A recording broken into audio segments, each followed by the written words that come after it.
on 15 is all about back to school, from digital education to practical tips for students and parents. Plus, meet Baxter. He can really replace human workers since he is not pre-programmed. He can learn to do exactly what you are doing just by watching you. And we'll tell parents everything they need to know to ensure their child has a successful school year. 15 on 15 starts right now.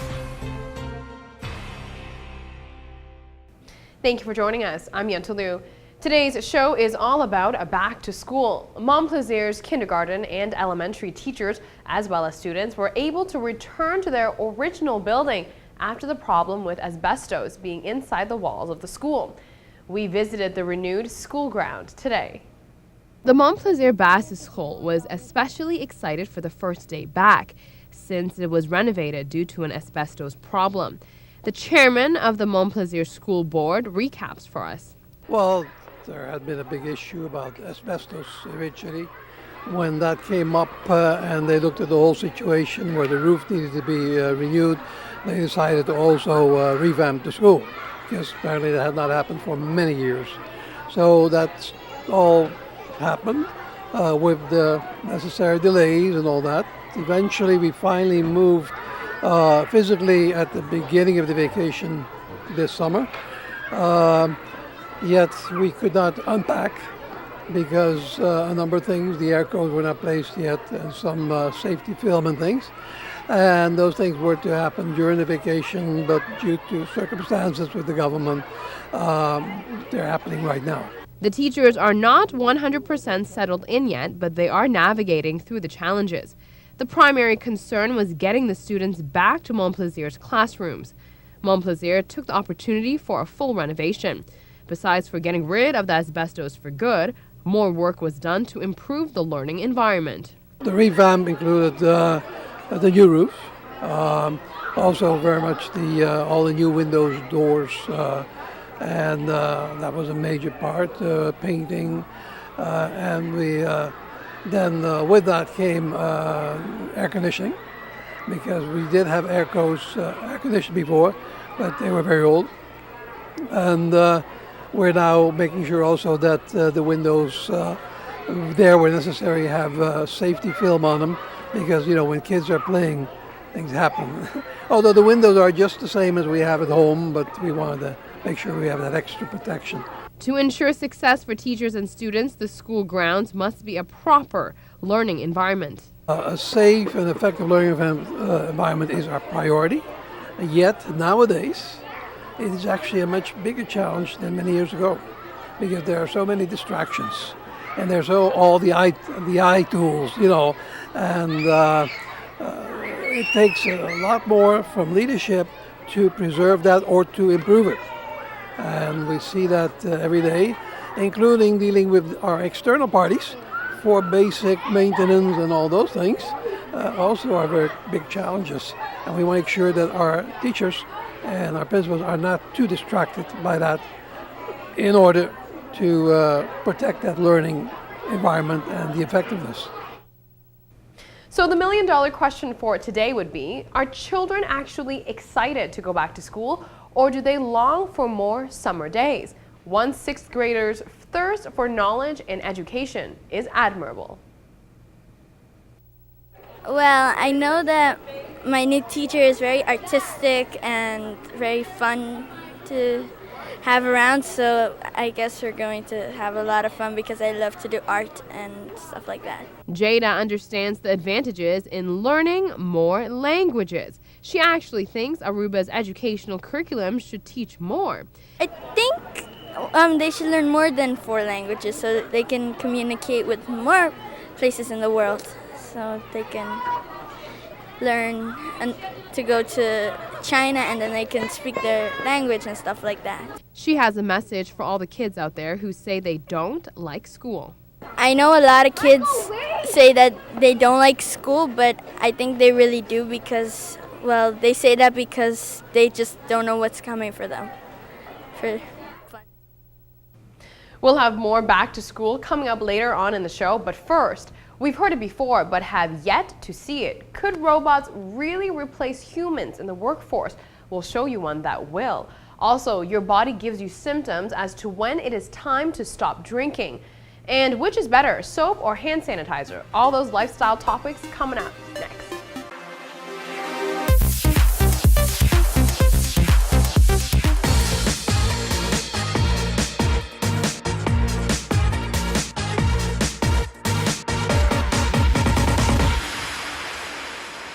Welcome back from the break. I'm sure you've heard before that soon robots will replace humans in many parts of the workforce.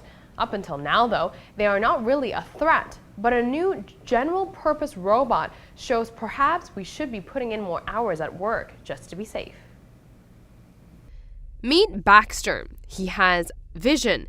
Unlike the old types of robots that are not cost-effective since they can only focus on one narrow job, Baxter here can learn what you want him to do by watching you do it. He costs less than the average annual salary of a human worker. He isn't pre-programmed for one specific job. He can do whatever work that is within the reach of his arms. He is a general-purpose robot. These types of machines have been proven to be effective and useful.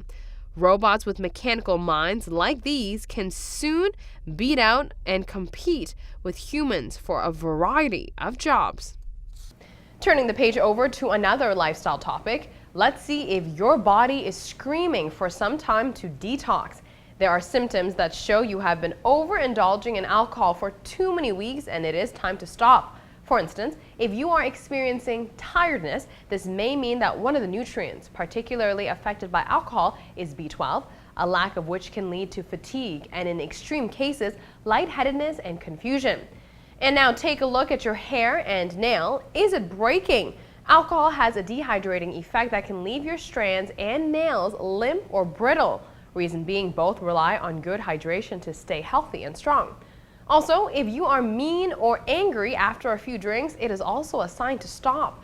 When your body is trying to metabolize alcohol, it can bring on anxiety, nervousness, and irritability. So if you're experiencing one or a few of those signs, it is definitely time for a detox. And back to school for kids could mean the possibility of more germs being transferred from student to student. Oftentimes, teachers rely on hand sanitizer to try to keep the classrooms clean. But a new study says hand sanitizers are not always better than soap, and it shouldn't be the go-to way to have kids clean their hands.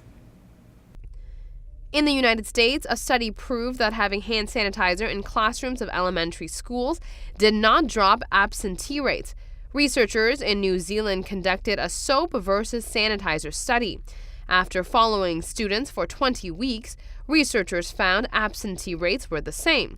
The Center for Disease Control in the U.S. say it is best to have children wash their hands with soap and water first, but if not available, then have the kids use hand sanitizer with alcohol concentration of at least 60%. And on that note, we will be right back. Take a look to see what is coming up next.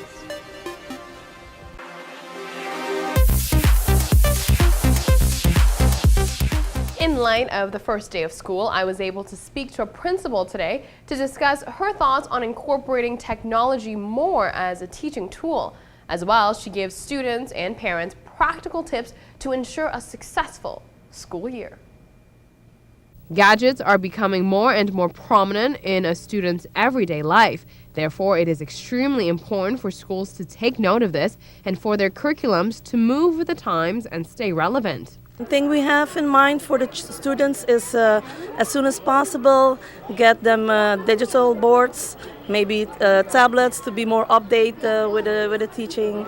That's what we would like to obtain in the nearest future. I think the kids know very much about the internet and working digital. And that's not what we do now in most of the schools in Aruba. So in order to keep updated, it is very important to have those things and to start teaching with those things digitally. Principal Deborah says there are a few key things that contributes to a smooth sailing school year. That's the first thing. Now we don't have that problem of 3 different locations, so I hope everyone can be on time in school. That's one thing. We would like the parents to help the kids bring healthy food to school. I think it is very important for them to do some sports after school. those things are very important to us, and that they have pleasure in learning. Parents have a huge role to play to assist students as well as teachers for an effective learning experience.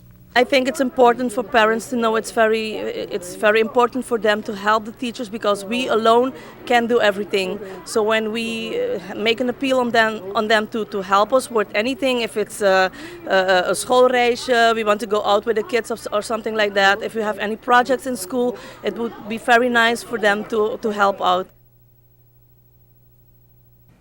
We want to wish all the students as well as teachers a fun and of course an educational school year. That is it for us for now. Thank you for joining us. We'll be back here on Friday night starting at 7:15 p.m. with all the latest in lifestyle topics and with all the latest on the island. So we'll see you then.